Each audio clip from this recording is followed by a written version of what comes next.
Hello guys! Welcome sa aking channel. For today's video, gagawa tayo ng turones. Ayan. Ganito gagawin natin sa saging. Pag-aapatin natin. Ayan. Para hindi naman masyadong malaki. Para bite size lamang. Ayan. Ayan. Turones kung tawagin. Gusto nito ng mga bata. Ganito ginagawa ko kasi mamaya papakita ko sa inyo yung way. Ayan. Nabalatan ko na yung saging guys. Sakto lang itong pang turon. Hindi naman sobrang hinog. Hindi naman hilaw. Sakto lamang. Ayan. Ayan. Ganun lang, pag-aapatin lang natin. Para, sabi ko nga, bite size lamang. Ayan. Tapos, next step natin dyan. Dadamihan ko na kasi alam ko, pag ganito yung luto ng saging, ay gusto-gusto ng mga kids. Ayan. Ganito lang. Pag-aapatin lang natin yan. Para marami. Tingnan.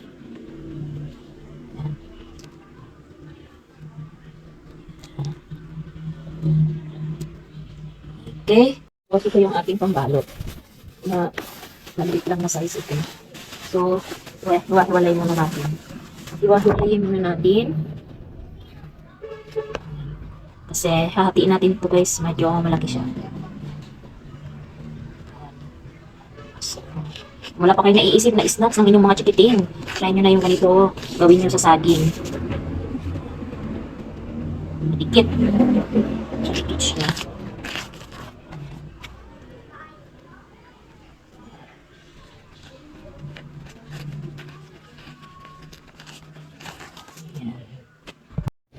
Ayan guys, ito na yung pagbabalot natin.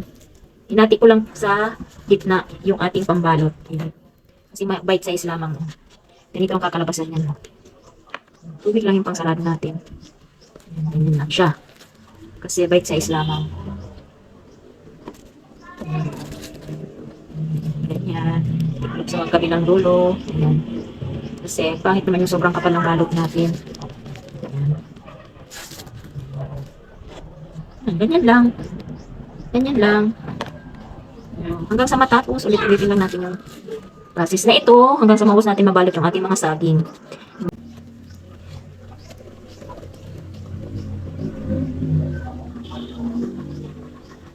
Ito na lahat guys. O diba, marami tayong nagawa. Kaya mag-frying na tayo. Diba, meron pa tayong babalutin. Pero ito, fryan na natin at nagmamadali na ating machikiting. Kailangan na nila ng snacks. Painitin muna natin, tapos lagyan na natin ng oil.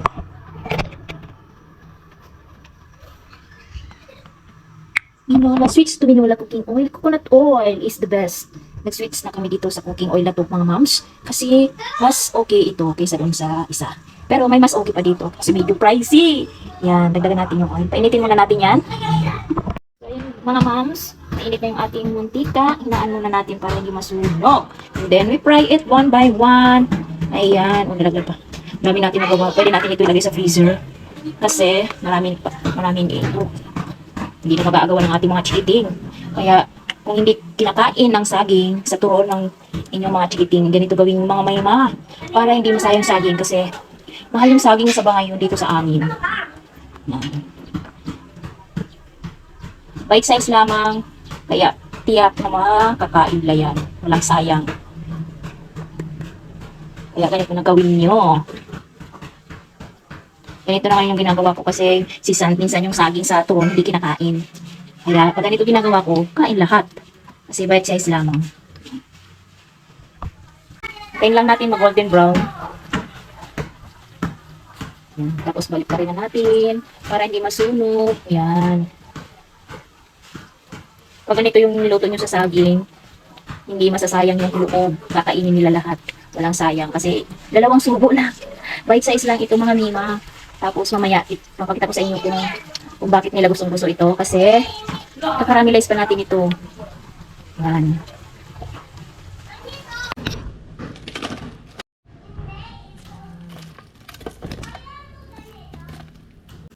Nalagay natin mga mams yung kinunaw na asukal. Yan. Tansyameter lang tayo ngayon. Papa-reduce natin yan hanggang sa mag-caramelize. Pero I think mag-add tayo ng kaunti pa. Para mas masarap. Para talaga magkakaramelize siya. Add tayo ng mga 1 tablespoon. Yung sobrang dami para hindi sobrang tamis. Kasi pangit na yung sobrang tamis, di maganda. And na-reduce natin yung sabaw niya hanggang sa mag-caramelize. Lalagyan na natin yung pinito natin na turonis. Ayan. Yung iba naglalagay ng honey. Pwede naman lagyan honey at saka yung banana flavoring. Pwede po lagyan yan. Kaso na tayo, kaya yan na lang muna.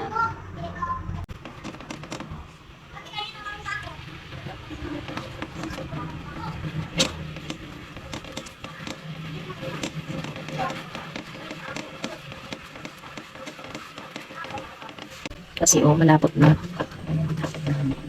But before that, lalagyan na natin. Then, hahaluin lang natin yan ng hahaluin. Yan, nagasama ko ng sugar. And then, maglalagay tayo ng sesame seeds para maganda tingnan, di ba? Haluin lang natin.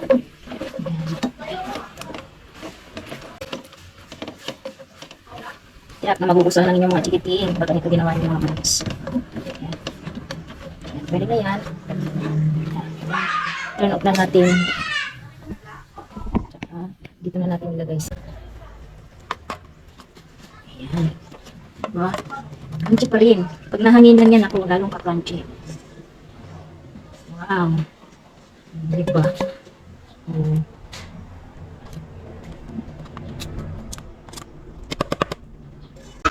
Ready to serve na.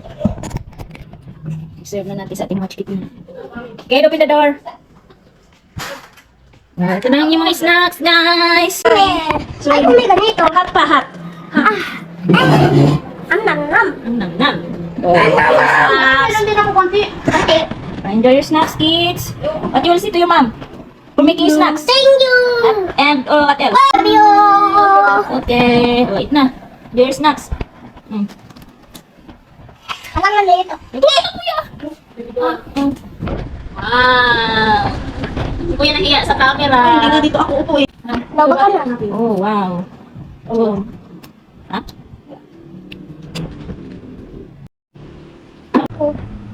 Ako lang nagbibideo mo. Tuktok mo sa akin. Tuk-tuk mo sa akin. Kaya na.